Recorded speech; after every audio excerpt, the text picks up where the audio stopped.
You know what? This doesn't happen very often, but it has happened before, and I'm always kind of tickled when it does. Um, Somebody sends a knife in to me to sharpen, and it's a knife that I have observed from afar, other people's videos and knives in other people's pockets, and it's a model that I've always looked at and kind of stuck my nose up at or snickered at, and then I get in for sharpening and spend a couple hours with it, and I go, oh my, was I wrong. And I was wrong about this one. Third generation Cold Steel Large Voyager. It does not suck. Stick with me, guys. I'll explain.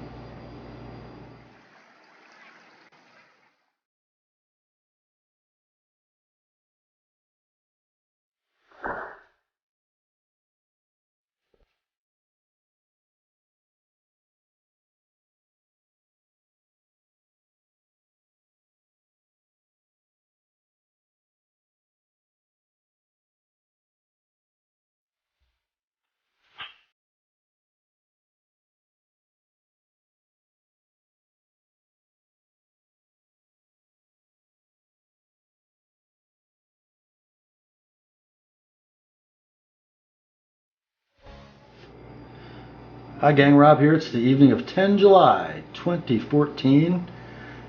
It's kind of a cold steel night. Don't know when they'll air, but this is my second cold steel.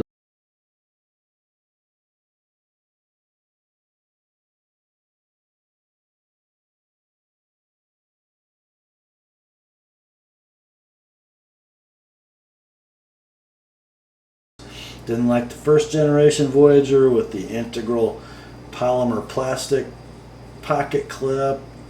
You know, they were kind of 10 years behind Spyderco and putting a real clip on the knife. Really didn't like the horrific looking texture on the fiberglass reinforced nylon handle, and frankly, after two more iterations or versions of the Voyager series, it still doesn't get any better looking. I mean, stuff is ugly. It really works, but it's ugly. Just hideous FRN. Oh yeah. And there's always been something, even in this latest version of the Voyager series, that sort of pool table flat slab-sided FFG blade in a Bowie clip with an almost imperceptible swedge. It just kind of looked Walmart knife to me. And I gotta tell you, boy was I wrong. I mean, boy was I wrong. I also thought maybe this FRN handle with the partial liners might not be the strongest form of the Tri-Ad Lock I've ever seen. Don't know. And here's the rub. This knife runs the Voyager $45 to $50 if you do a little shopping online and try to find a good price. For $5 to $10 more, you can have a full-size Recon One. Love this G10, don't love this FRN. Both AUS 8A blades. We have a hollow grind with a thick spine. We've got a full flat grind here with no reinforcements above the blade grind. It starts to taper immediately. Will that make it a better slicer? Yeah. Better splitter? No. This hollow grind with the big shoulder, I think, splits better than an FFG blade. Full flat ground blades do tend to get stuck in wood, especially if it's kind of wet and soft. So, you know, for an extra $10, I would say I'll take the Recon One every time, especially when I can't stand to look at that material.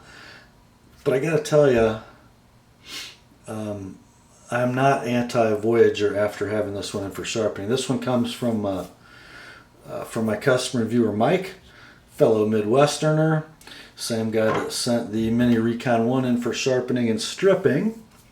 You'll see that video within 24 hours of this one uploading. Let's take a nice slow pan of the knife and you can get a nice macro view of the most hideous texturing and folding knife handle history. I'm sorry guys at Cold Steel. I get the function, the aesthetics are just horrible.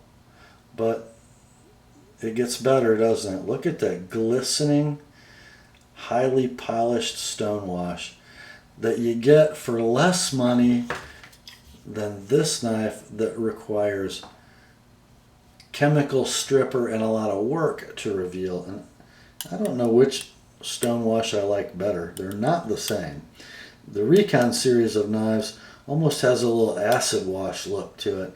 Much more bright on the Voyager series.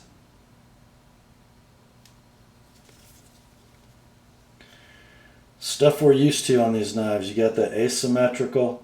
Oh, actually, this is almost a symmetrical thumb stud. It is a symmetrical thumb stud.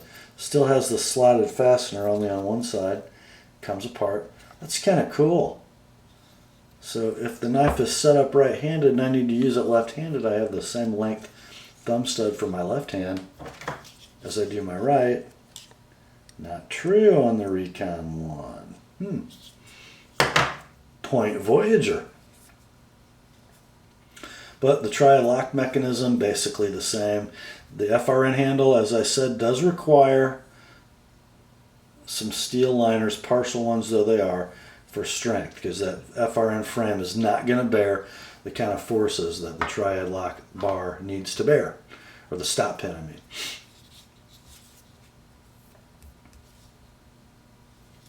The ergos on this guy, you know, they're very similar to the Recon One, but it definitely hooks the pinky better than the Recon One. Actually, the jimping is all on the handle, and it might be a little better than the Recon One, but you don't need any. Your index finger is so locked in that jimping is more for a reference point or an index point than it is anything else. It is awesome in the saber grip. I mean, awesome. Let me get these in the correct hands. Is it better than the Recon One? It might be. They're both really good. Hammer grip. I feel a little palm swell. I actually like the Recon One better in the hammer grip than I do, but they're both very good. Reverse grip. There's the Recon One. Some guys might like the Voyager better because this angled area for the thumb, I kind of prefer my thumb to be more squared up. I just feel more solid. So I like the reverse grip on the Recon One better than the Voyager. Let's see the draw cut grip. Recon One, a little bit obtrusive is this finger guard into the web of my hand. And different, but the same problem with the Voyager. All in all, both very ergonomic handles. The budget knife really doesn't give up anything except appearance and handle to the Recon One. Talk dimensions for a minute. Blade, not 4 inches, actually 3 15/16, 3.937 inches. That's what I measure this one. Cold Steel always cheats on their blade lengths, by the way. That's not 4 inches either. Almost, but not quite. Handle length 5 3/8. Overall length 9 3/16. That might not quite add up. It's very hard to measure overall length and make it equal the sum of the blade and the handle on a knife that's this curvy. I just measured it from tip to butt. which might not be the same line I measured each on. So that's if you guys are anal math doers and you're trying to make my blade length and my handle length come out the same as my overall length, it's probably not going to. Weight on this thing, 4.7 ounces. Guys, for a 4-inch bladed tactical knife that's really strong, that is not a lot of weight. And as I said, 45 to 50 bucks. You know, you've heard me say this before. Recon One, best tactical knife for the money on the planet. Certainly it is the best, most reliable, strongest, saved your life, bet your life on it. Tactical folder for 100 bucks. There's nothing that can touch it. Nothing.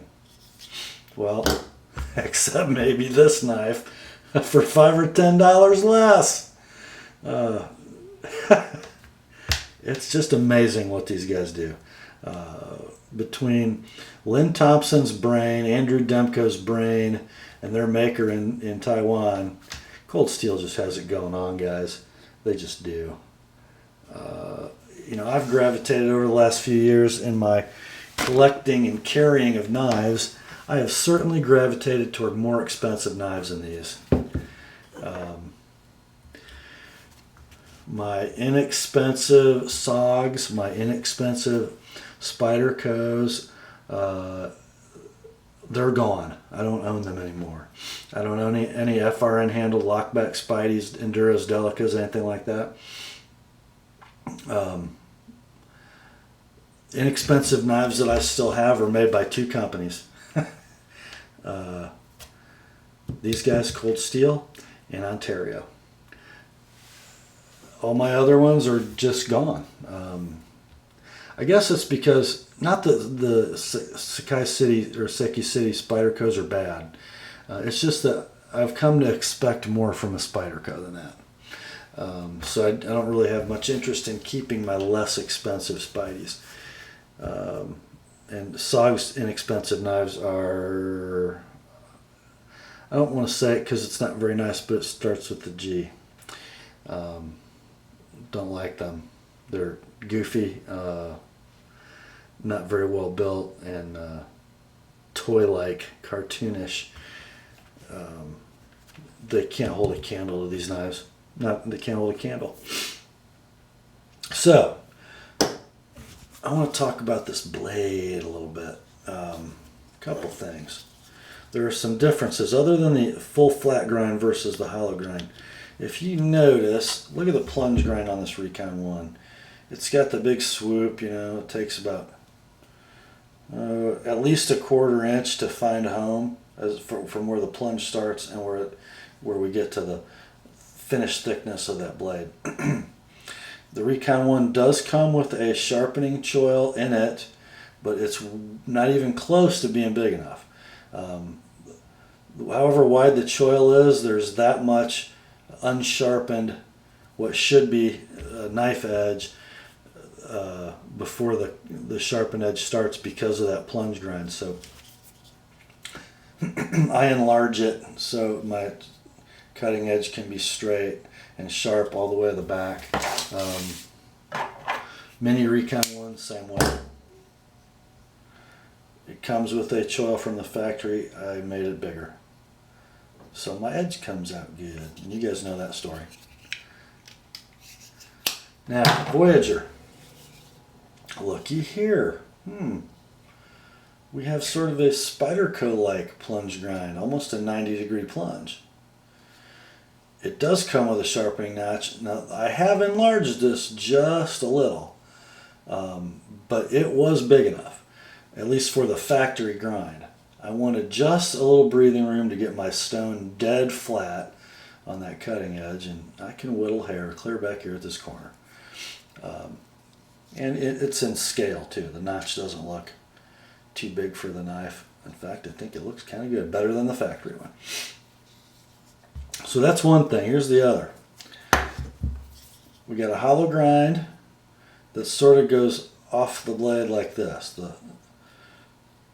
The axis of the valley, so to speak, comes off the blade like this. So once we get past this point, that blade starts to thicken, which gives us this broader bevel at the tip than we have back here at the base of the knife.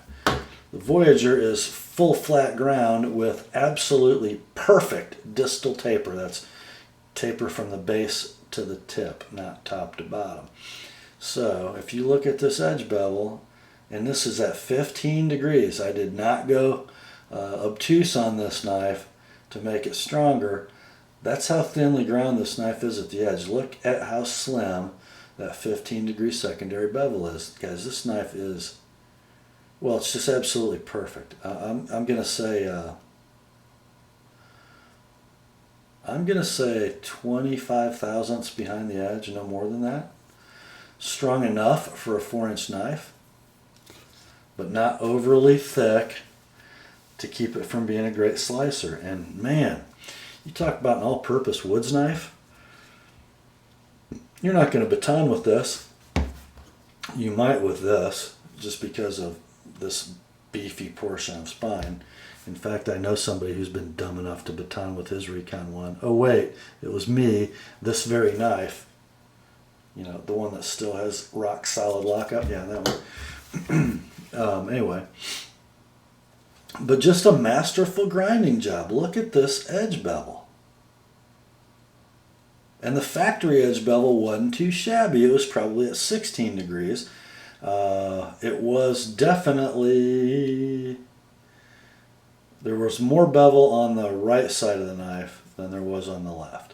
I noticed that, so I had to remove a little bit of material just to make it symmetrical. But it was even hilt to tip, no doubt about that. Guys, I'm really impressed with this knife, and you know, the contrasting hardware I don't think looks bad.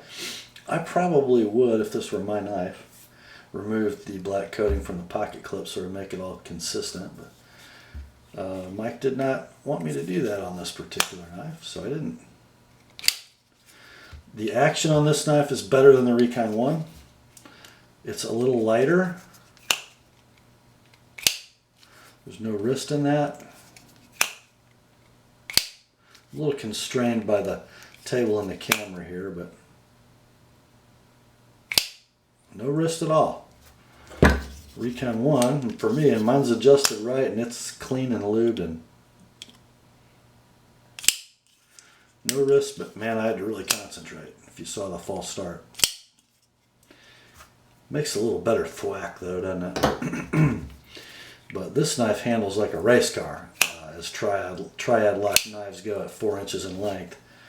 I guess if the code 4 is the Ferrari and this is the F-150, the Voyager would be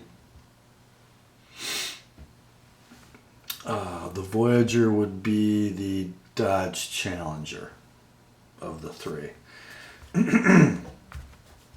Yeah, it's definitely faster to deploy, easier to deploy than the Recon One. Not quite as sporty as that Code 4, which is like, comes out like an auto for a lockback knife.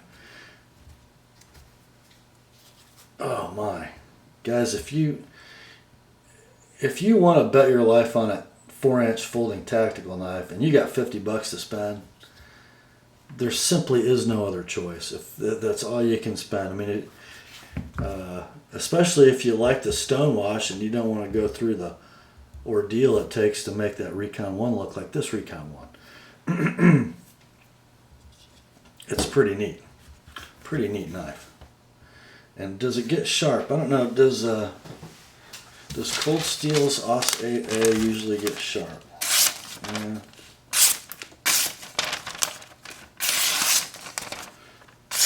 Oops. Wow. That stuff's amazing. Just amazing. As we've said before, AWS not the most ferocious edge holder in the world. You use it hard on abrasive cutting media, it will dull.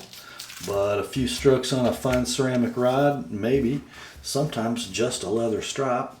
If you want to see that phenomenon in action, I have a video of this knife, Recon One hard use testing. I'm in a Cold Steel state of mind or something like that. I highly recommend you go back and watch that video if you haven't, because it's kind of funny too. But this knife cut up a bunch of cardboard, split a bunch of kindling, and it would still cut phone book paper with a little work, but then a few passes across the strap and it was pretty much right back to where it started. So it's not like, 420A or I don't know, 6CR13 or some of the really bad Chinese stainlesses. This stuff is I would say that it is a notch above, well, maybe a couple notches above Buck's 420HC. Frankly, I prefer it to VG10. I think it holds a better edge than VG10. It might chip easier than VG10 because VG10 likes to roll, but VG10 rolls if you scare it. I'll say it does not. It sort of hangs in there a little better, I think. Thought you'd like to see that, and I thought you'd like to know that we can all be wrong about our impressions about knives until we get them in hand. This YouTube is a great thing, and reading blogs and written reviews are great, but until you get a knife in hand and really see what makes it tick, take it around the block, you just don't know. And I am pleasantly surprised by this Voyager. Wouldn't be surprised if one makes it into my bug out bag. A knife I can buy for not very much money, put it someplace, forget about it, and when I need it, I'll be able to depend on it. What a great philosophy of use for this knife. That's all for tonight, my friends. Grace to you and peace from God our Father and the Lord Jesus Christ. And remember, the Word and Mike's Voyager are sharp.